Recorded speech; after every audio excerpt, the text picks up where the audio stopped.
పెళ్ళైనా పండగైనా వేడుక ఏదైనా పట్టుచీరల ప్రత్యేక వేదిక వారాహి సిల్క్స్. ఇరాన్ పై మేమే దాడులు చేశామంటూ ట్రంప్ ప్రకటన విడుదల చేశారు. ఇరాన్ ఉగ్రవాద చర్యలను నివారించాలి అంటూ కూడా ట్రంప్ వ్యాఖ్యానించారు. అమెరికన్ల రక్షణ మా తొలి ప్రాధాన్యత అంటూ ట్రంప్ చెప్పారు. ఇక ఇరాన్ పై జరిగినటువంటి దాడిని గురించి కూడా తాను మాట్లాడుతూ కూడా అమెరికన్ల రక్షణే మా తొలి ప్రాధాన్యత అంటూ ట్రంప్ చెప్పారు. B-2 బాంబర్లు సమర్థవంతంగా పనిచేశాయంటూ ట్రంప్ ప్రకటించారు. కొన్నిసార్లు బల ప్రయోగం తప్పదంటూ కూడా ఈ సందర్భంగా ట్రంప్ వ్యాఖ్యానించారు. ఇక అమెరికా ఇరాన్ల మధ్య ఉద్రిక్త పరిస్థితులు చోటు చేసుకున్నాయి. దీంతో కూడా B-2 బాంబర్లను కూడా సమర్థవంతంగా పనిచేసేంటూ ట్రంప్ వ్యాఖ్యానించారు. ఇరాన్ మీద దాడులకు పాల్పడింది America. A short time ago, the United States military began major combat operations in Iran. Our objective is to defend the American people by eliminating imminent threats from the Iranian regime, a vicious group of very hard, terrible people. Its menacing activities directly endanger the United States, our troops, our bases overseas, and our allies throughout the world. For 47 years, the Iranian regime has chanted death to America and waged an unending campaign of bloodshed and mass murder, targeting the United States, our troops, and the innocent people in many, many countries.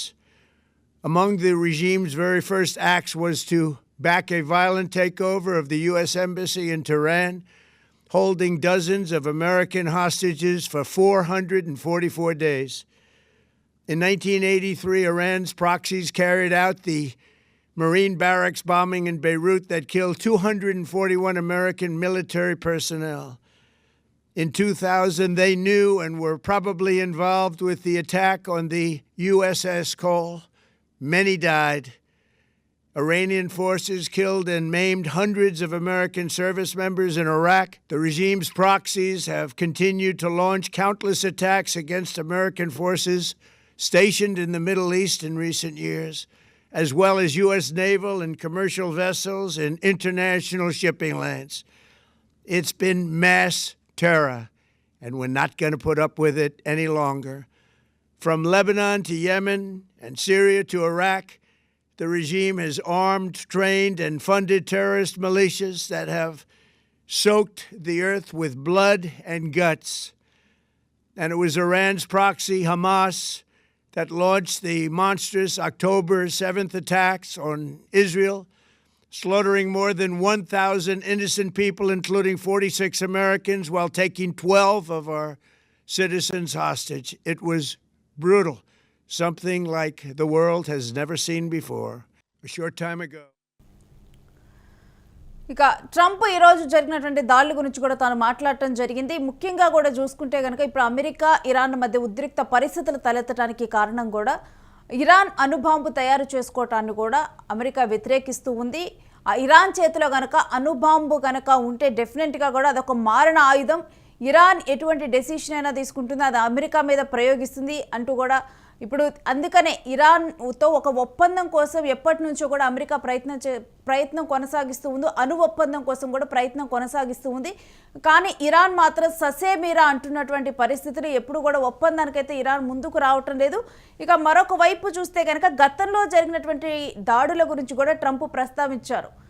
చాలా ఒక రక్తం ఒడిసేలా చేసింది Iran అంటూ కూడా హమాస్లో దాడులు కానీ, ఈ Israel మీద దాడులు కానీ, ఇవన్నీ దాడులు కూడా ఇరాన్ చేసింది, ఇరాన్ గురించి కూడా ప్రస్తావించారు. ఇక ముఖ్యంగా కూడా ఈరోజు చేసినటువంటి దాడులకు మెయిన్ మోటో అమెరికన్ సిటిజన్స్కు రక్షణ కల్పించడం తొలి ప్రాధాన్యత అంటూ కూడా తాను చెప్పడం జరిగింది ట్రంప్. ఇక మరొక వైపు కనుక చూస్తే కనుక ఇప్పుడు ఉద్రిక్త పరిస్థితులు ఇంకా కొనసాగేలా కనిపిస్తూ ఉన్నాయి. ఆల్రెడీ కూడా ఎప్పుడైతే ఒప్పందం గురించి మాట్లాడారో అప్పుడే ఏదర్ ఒప్పందం అయినా చేసుకోవాలి, లేని పక్షంలో డెఫినెట్గా కూడా దాడులు అయితే జరుగుతాయంటూ ట్రంప్ హెచ్చరించారు. మరొక వైపు ఏదైతే ట్రంప్ చేస్తున్నటువంటి హెచ్చరికలు ఉన్నాయో వాటిని లైట్ తీసుకోవద్దంటూ కూడా ఇరాన్కి హెచ్చరించినటువంటి నేపథ్యము చోటు చేసుకుంది. అయినప్పటికీ కూడా ఇరాన్ వెనక్కి తగ్గలేదు. ఫస్ట్ నుంచి కూడా ట్రంప్ వైఖరిలో మాత్రం ఇరాన్ ఏమాత్రం కూడా తగ్గటం లేదు. ఇరాన్లో ఖమేనీ కూడా ఇరాన్లో జరిగినటువంటి ఉద్రిక్త పరిస్థితులు, దాడుల వెనుక కూడా ట్రంపే, అల్లర్ల చెలరేగటం వెనుక ట్రంపే ఉన్నారంటూ కూడా, ఈసారి బుల్లెట్ మిస్ అవ్వదంటూ కూడా ట్రంప్కు వార్నింగ్ ఇచ్చినటువంటి పరిస్థితి నెలకొని ఉంది. ఇక ఇటువంటి ఒక పరిస్థితుల్లో ఇప్పుడు అమెరికా ఇరాన్ మీద దాడి చేయడం జరిగింది. పూర్తి డీటెయిల్స్ మా ప్రతినిధి సిరాజ్ అడిగి తెలుసుకుందాం. సిరాజ్, అమెరికా ఇరాన్ల మధ్య యుద్ధం మొదలైందా? పూర్తి డీటెయిల్స్ ఏంటి? ఖచ్చితంగా నేను మనం చూసినట్లయితే అమెరికా అదేవిధంగా ఇజ్రాయిల్ ఇవి రెండో కలిసి పూర్తి స్థాయిలో ఒక జాయింట్ ఆపరేషన్ చేపట్టాయనేది మాత్రం చాలా స్పష్టంగా అర్థమవుతుంది. ఎందుకంటే ప్రధానంగా ఇరాన్ కి సంబంధించినటువంటి స్థావరాలపైన గత కొంతకాలంగా వీరి మధ్య సాగుతున్నటువంటి చర్చలన్నీ కూడా విఫలమైనటువంటి పరిస్థితిలో ఉన్నాయి. ఎందుకంటే ట్రంప్ ఒకవైపు వాణిజ్యపరమైనటువంటి యుద్ధాన్ని ప్రకటించడం, మరోవైపు ట్రంప్ వర్తక విధానానికి సంబంధించి పూర్తి స్థాయిలో ఇరాన్ మధ్య నుంచి వ్యతిరేకిస్తున్నటువంటి పరిస్థితి. ఇది ప్రధానంగా అమెరికా యొక్క ఎజెండాగా కనబడుతుంది. దాని ఏదైతే ఇప్పుడు తాజాగా ట్రంప్ ప్రకటించినటువంటి తీరును ఒకసారి మనం చూస్తున్నారేను. ఎందుకంటే వీరిద్దరి మధ్య సాగుతున్నటువంటి వైనంలో కూడా యుఎస్ అదేవిధంగా దీనికి సంబంధించినటువంటి అంశాలు, అంటే ఇద్దరికి మధ్య ఉన్నటువంటి దౌత్యపరమైనటువంటి అంశాలే పదే పదే ప్రస్తావిస్తున్నారు. ఎందుకంటే అణు సంబంధమైనటువంటి ఒప్పందానికి సంబంధించి ఇరాన్ ఏదైతే ముందు నుంచి చేపడుతుందో ఇదే అంశాలతో ఇరాన్ ముందుకు వెళ్తుంది. రెండోది ఒక పూర్తి స్థాయిలో అంటే ఉగ్రవాద ప్రేరేపితమైనటువంటి దేశంగా ఇరాన్ ను అభివర్ణిస్తున్నారు ట్రంప్ ఇక్కడ చాలా స్పష్టంగా. ఈ నేపథ్యంలో క్షిపణులను అభివృద్ధి చేయడం కోసం కూడా ఇలాంటిది ఇరాన్ చేపడుతుంది అనేది మాత్రం అమెరికా యొక్క ఆరోపణ. కానీ ఇక్కడ క్లియర్ కట్ గా ఒకటైతే అర్థమవుతుంది నేను, అంతర్జాతీయ పరంగా ఉన్నటువంటి ఒడితొరుకుల్లో ఇప్పుడు ఇజ్రాయిల్ లేదా ఇరాన్ మధ్య ఉన్నటువంటి దీంట్లో అమెరికా ఎంటర్ అవ్వడంతో ఒక్కసారిగా మాత్రం యుద్ధం వైపు అడుగులు వేస్తుంది. ఇక్కడ స్వప్రయోజనం లేకపోతే పొందాల్సినటువంటి పూర్తి స్థాయి ప్రయత్నాలు చేస్తుంది అమెరికా. సో వర్తక వాణిజ్యం అనేటువంటి విధానాలతో ముందుకు వెళ్తుంది కాబట్టి సో అమెరికాకి ఇది కలిసి వచ్చేటువంటి అవకాశంగా వినియోగించుకునే ఛాన్స్ ఉంటుంది. కానీ మధ్యలో పావులాగా ఇజ్రాయిల్ ని ఒక వెపన్ లాగా యూజ్ చేసుకుంటుంది అమెరికా అనేది క్లియర్ కట్ గా అర్థమవుతుంది. ఎందుకంటే నిన్నటి వరకు ఒక చర్చల వైపు అడుగులు వేసినటువంటి పరిస్థితి, సో చర్చలు కొలిక్కొచ్చేటువంటి అవకాశం ఉంటుంది అంటున్నారు. ప్రపంచ శాంతి మేము మా పరిరక్షణ బాధ్యత అంటుంది అమెరికా. సో ఇలాంటి సందర్భాల్లో సో ప్రపంచ శాంతిని పక్కన పెట్టేసి ఇప్పుడు ట్రంప్ చెప్పినటువంటి మాట కూడా ప్రపంచ శాంతి కోసమే మేము వార్ చేస్తున్నాం, ప్రపంచ శాంతి స్థాపన కోసమే మేము యుద్ధం చేస్తున్నాం అన్న రీతిలో ట్రంప్ మాట్లాడుతున్నారు. అంటే ఒక రిజైన్ చెప్పుకోవాలంటే శాంతి స్థాపన చేయాలి అంటే ఒక హింసాత్మకమైనటువంటి మార్గాల్లో అడుగులు వేయాలి. ఇది అమెరికా యొక్క పాలసీగా కనబడుతుంది అనేది మాత్రం అంతర్జాతీయ విశ్లేషకుల దగ్గర నుంచి వస్తున్నటువంటి మాట. సిరాజ్, ఈ దాడులు కొనసాగే అవకాశం కనిపిస్తూ ఉందా? ఇరాన్ ప్రతిదాడి చేసే అవకాశం కనిపిస్తుందా? ఖచ్చితంగా ఇరాన్ అయితే సైలెంట్ గా ఉండేటువంటి అవకాశాలు అయితే లేదు. సో ఇరాన్ కి సంబంధించి ఖమేనీని ముందు నుంచి చంపేయాలి. సో ఖమేనీ కాకుండా ఇరాన్ లో అతిపెద్ద నాయకుడిగా ఉన్నటువంటి వ్యక్తిని, సో ఇరాన్ కు చెందినటువంటి కీలకమైనటువంటి సైనిక నేతను అమెరికా చంపేసినటువంటి వైనం కూడా చూస్తున్నాం.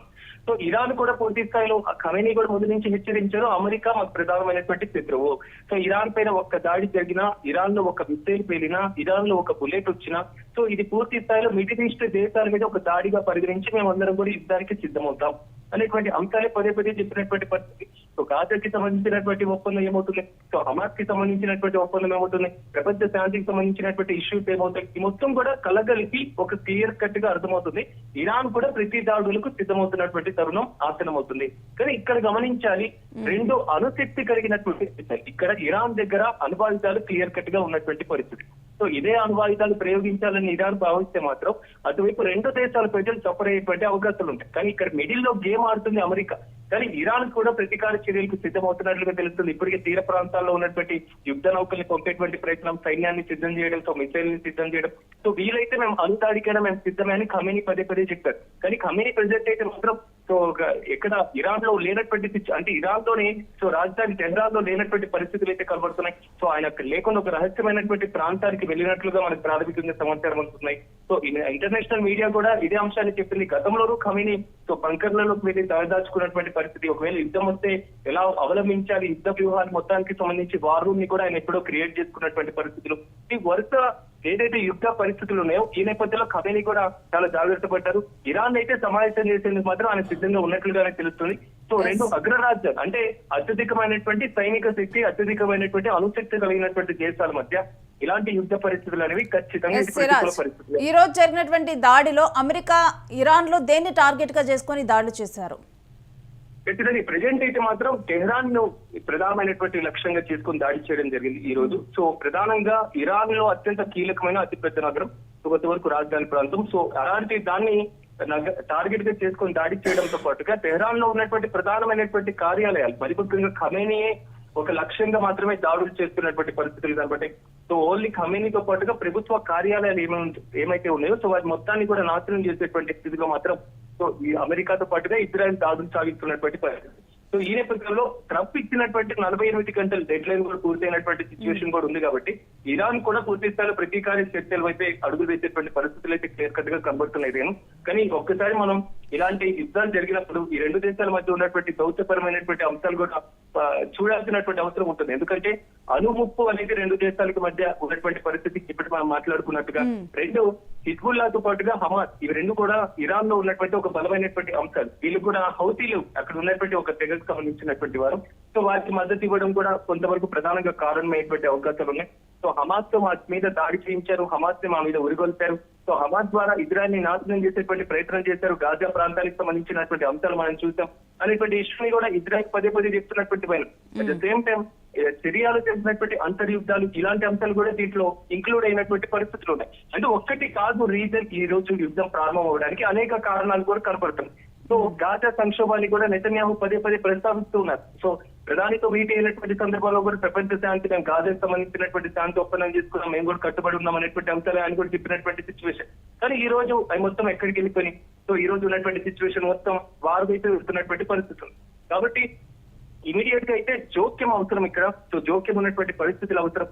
సో సైన్యక లక్ష్యాలే ఒక దాడులు జరిగితే ఆ యుద్ధంగా మారేటువంటి అవకాశం ఉంటుంది.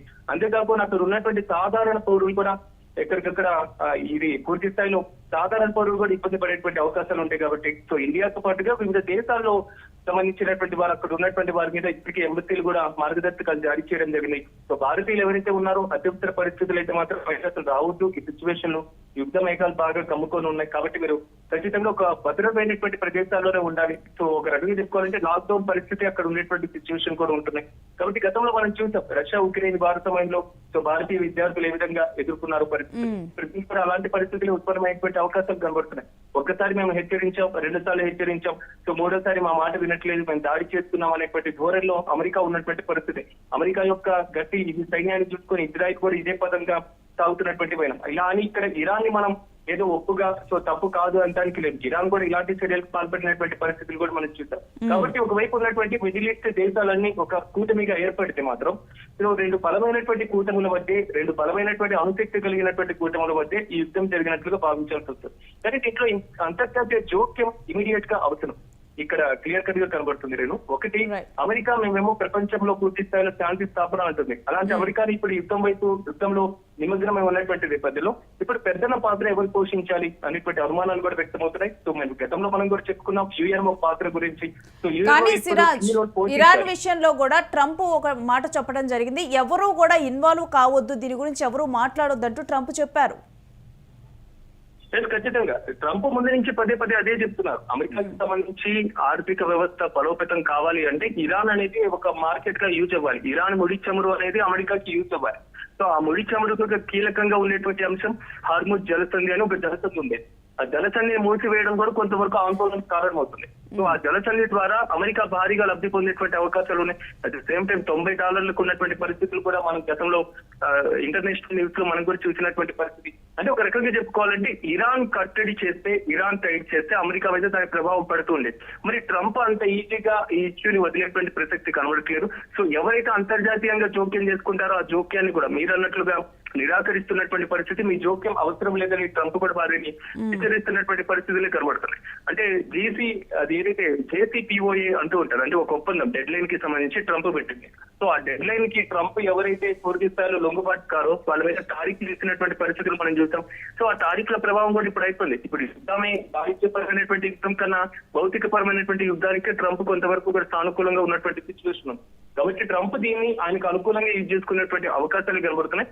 సో ఇది వేరే దేశాల మీద ప్రభావం పడేటువంటి అవకాశాలు కూడా ఉంటాయి. ఎందుకంటే ఇరాన్ లో ముడి చమురు కూడా ఉంది. సో ఈ ముడి చమురు ఇష్యూస్ కు అమెరికాకు బేస్ కాబట్టి సో ఇదే పందాలు మాత్రం యుద్ధం వెళ్తే మాత్రం కొంత భారీ స్థాయిలో నష్టం వాటిల్లేటువంటి అవకాశం ఉంటుంది. అదేవిధంగా మానవ నష్టంతో పాటుగా ఆస్తి నష్టం ఇంకా ఎక్కువ ఉండేటువంటి ఛాన్స్ ఉంటుంది. Yes, thanks for the details Siraj. ఇక ఇరు దేశాల మధ్య అయితే ఇప్పుడు అమెరికా ఇజ్రాయెల్ స్థావరంగా చేసుకొని కూడా ఇప్పుడు ఇరాన్ మీద అయితే దాడులు చేస్తూ ఉంది. ప్రస్తుతం అయితే ఈ ప్రతి దాడి కొనసాగే అవకాశాలే కనిపిస్తూ ఉన్నాయి. ఇది మరి భీకర యుద్ధంగా మారుతుందా, ఎటువంటి పరిస్థితులకు దారితీస్తుంది అనేది కూడా అంతుచిక్కని స్థితి నెలకొని ఉంది. ఎందుకంటే ఎక్కడైనా కానీ ఏదైనా దేశాల మధ్య యుద్ధం జరిగినప్పుడు కూడా అంటే కొంత ఆజ్యం పోసేది ట్రంప్ అయినప్పటికీ కూడా శాంతి చర్చలంటూ తాను ముందుకు వెళ్తాడు. ఇక ఈసారి అమెరికానే ఇరాన్ మీద దాడులు చేస్తూ ఉన్నటువంటి పరిస్థితి ఉంది. ఎవరిని కూడా జోక్యం చేసుకోవద్దని చెప్పడం జరిగింది ఈ విషయంలో. ఇక మరొక వైపు అసలు ట్రంప్ ఎవరి మాట కూడా వినరు. తాను ఏం కావాలనుకున్నారో అది సాధించేందుకు ఏదో ఒక మార్గాన్ని అయితే తాను అన్వేషిస్తూ ఉంటారు. మరి ఇటువంటి క్రమంలో ఎందుకంటే తాను అక్కడ ఉన్నటువంటి సుప్రీంకోర్టులు కానీ అవి చెప్పినటువంటి మాటలను కూడా తాను లెక్క చేయలేదు. ఒకవేళ కనుక ఎవరి మాటైనా వినాల్సి వస్తే కూటమి నుంచే తాను వైదొలిగి అమెరికా వైదొలిగినటువంటి పరిస్థితులు ఉన్నాయి. ఇటువంటి పరిస్థితుల్లో మరి ఇప్పుడు ఒప్పందం కుదురుతుందా, ఇరాన్కి అమెరికాకి మధ్య ఒప్పందం కుదురుతుందా, లేకపోతే ఇది ఒక భీకర యుద్ధంగా మారుతుందా చూడాలి.